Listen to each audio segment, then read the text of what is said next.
Bonjour à tous, j'espère que vous vous portez tous bien, que cette période, estivale, se passe bien également pour chacun d'entre vous. Voilà, je m'excuse de ne pas avoir pu tenir, mes engagements et faire, des podcasts de façon régulière. Voilà, pour des raisons personnelles, je n'ai pas pu le faire. J'espère, pouvoir être à la hauteur de vos attentes. Voilà, comme toujours, je suis Sylvia Wicard. Je fais des podcasts, j'essaie de faire des podcasts sur des sujets, on va dire d'actualité ou des sujets, qui sont liés aux valeurs familiales, heu, à la famille, aux jeunes, heu, aux personnes en général, à l'être humain avec un grand H. Et aujourd'hui, j'aimerais, parler d'un sujet qui, touche de nombreuses personnes, qui est parfois tue dans nos sociétés actuelles et qui pourtant, peut avoir des répercussions, plutôt néfastes. Qui dit, diversité dit mixité sociale.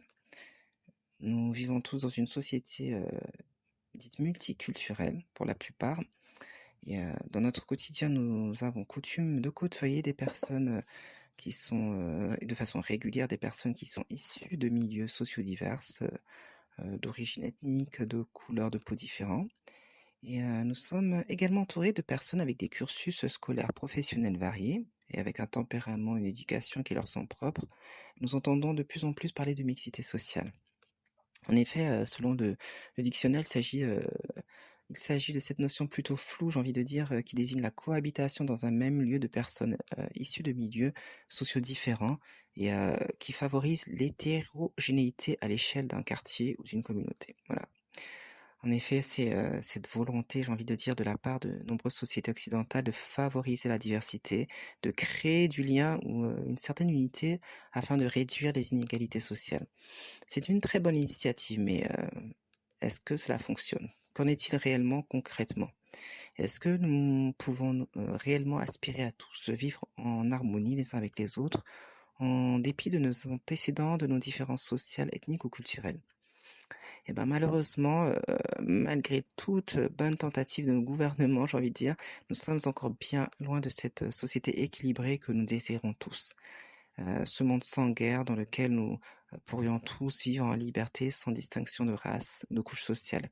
Et comme le disait en fait, faisait mention Martin Luther King dans son discours I Have a Dream, et, et dans lequel il languissait, il aspirait, il disait rêver, voir ses 4 petits-enfants vivre un jour dans une nation où ils ne seront pas jugés sur la couleur de leur peau, mais sur le contenu de leur caractère. En anglais, on dit the content of their character.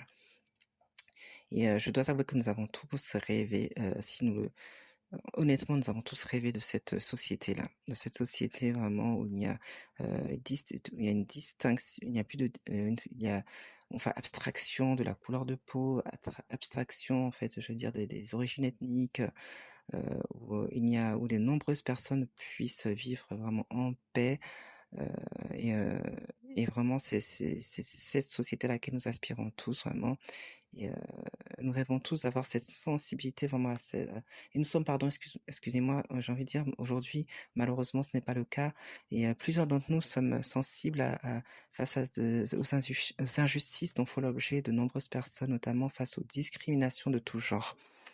Voilà, la discrimination, c'est ce dont j'aimerais parler. C'est un mot inoffensif en apparence, un mot tout simple, mais tellement considérable et très très très dévastateur. Nous allons revenir sur son sens. Voilà. Qu'est-ce que la discrimination? Alors la discrimination est une mise à l'écart ou un traitement moins favorable envers une personne ou un groupe en raison de critères protégés par la loi. Voilà, comme je disais, origine, sexe, religion, handicap, etc. Et pouvant donc porter atteinte à leur dignité ou à leur intégrité. Selon le défenseur des droits, la discrimination serait le fait de traiter injustement une personne ou un groupe de façon distincte en raison de ses origines, de son sexe, de sa religion, de son physique. Est-ce normal? Non. Est-ce puni par la loi? Oui. Mais vous me direz pourquoi alors des personnes en sont victimes? Pourquoi certaines personnes adoptent une attitude aussi affligeante envers d'autres?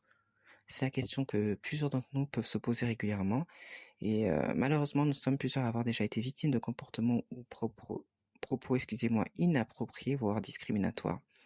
Et cela pourrait s'expliquer entre autres dans par le fait que nous vivions dans des environnements de plus en plus malsains. Et pourquoi je dis malsains? Parce que c'est des environnements où on nous pousse de plus en plus à l'individualisme, au nombrilisme et à œuvrer même à notre propre bien-être, à notre développement personnel. Et par ailleurs, nous nourrissons quotidiennement via les médias d'information, nous incitant à la violence, à la haine, à une discrimination extrême.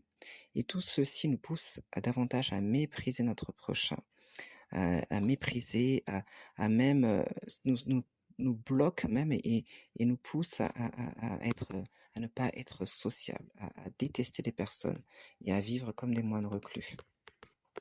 Et c'est vrai que souvent nous nourrissons parfois j'ai envie de dire, notre intellect par des messages parfois qui sont falsifiés, qui sont faux en fait. Et, heu et c'est la raison pour laquelle je nous pousse à ne pas juste nous nourrir de ce que nous voyons à la télé, mais de développer une curiosité, mais une curiosité saine. Si nous avons l'occasion de côtoyer des personnes, différentes, des personnes, étrangères ou à notre culture, de faire l'effort d'aller vers elles, de leur parler et d'apprendre à les connaître parce que souvent, c'est de l'ignorance en fait. C'est de l'ignorance qui nous pousse à tomber dans des préjugés extrêmes et c'est vrai que nous sommes nourris, hein, quotidiennement via les médias. Aujourd'hui, il y a les réseaux sociaux, ça peut être des vidéos courtes, qui nous poussent vraiment à détester l'autre, en fait. Et c'est vrai que moi, pour ma part, j'ai toujours connu la diversité. J'ai eu le privilège d'aller dans des établissements scolaires avec des personnes d'origines ethniques différentes, qui venaient de continents, heu, totalement différents les uns des autres, avec des coutumes totalement différentes.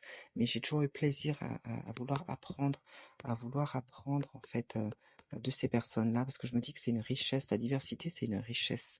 C'est une richesse. Aujourd'hui, nous avons la grâce de pouvoir côtoyer toutes ces personnes-là qui nous apportent beaucoup. Et je pense que je ne suis pas contre le communautarisme, mais je pense que sur le long terme, il est destructeur. Et il nous pousse à penser d'une façon unique, vraiment, mais qui n'est pas saine, et à avoir un manque d'ouverture d'esprit, à ne pas s'ouvrir vers les autres.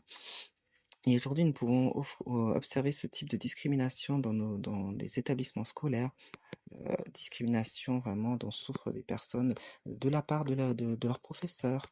Ça va très loin dans la notation. J'ai entendu dire même souvent dans les épreuves de baccalauréat, des épreuves finales comme le baccalauréat, des oraux, des personnes étaient saquées en raison de leur appartenance ethnique. Voilà, on parle de délit de faciès. Malheureusement, on le voit encore, on le ressent, de nombreuses personnes le ressentent encore dans leur environnement professionnel.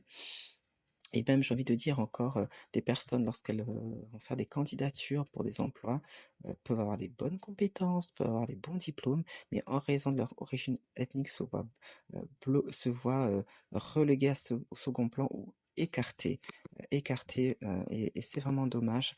Et je voulais inviter en fait, des personnes qui m'écoutent aujourd'hui. Nous avons la possibilité aujourd'hui, moi je suis originaire d'un pays d'Afrique, de la Côte d'Ivoire, et même dans mon pays d'origine, j'ai grandi avec des personnes issues de diverses origines, de tous les horizons, et ça a été une très très grande richesse pour moi. Et je sais que aujourd'hui je vis en France, et la France fait partie des pays occidentaux les plus cosmopolites. Voilà, aujourd'hui nous avons ce privilège de pouvoir nous ouvrir, de pouvoir être tourné vers des personnes, apprendre d'autres personnes, d'autres cultures, et ça ne pourra pas nous faire de mal, mais au contraire nous aider à grandir, à évoluer, et à être meilleurs même pour nous-mêmes et pour les gens qui nous côtoient.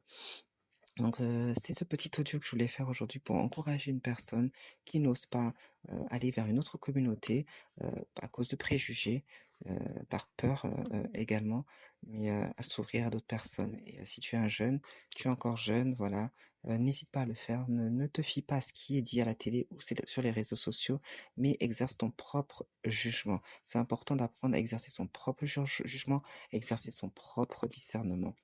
Voilà, j'espère que cet audio te fera du bien. Je te dis à très bientôt pour un prochain podcast. Très bientôt, je l'espère. Une très très bonne journée. Je te souhaite une très très bonne journée à toi. Et voilà, et profite pleinement des tiens. Si tu es en vacances, très bonnes vacances. Profite pour te ressourcer et revenir en pleine forme. À bientôt.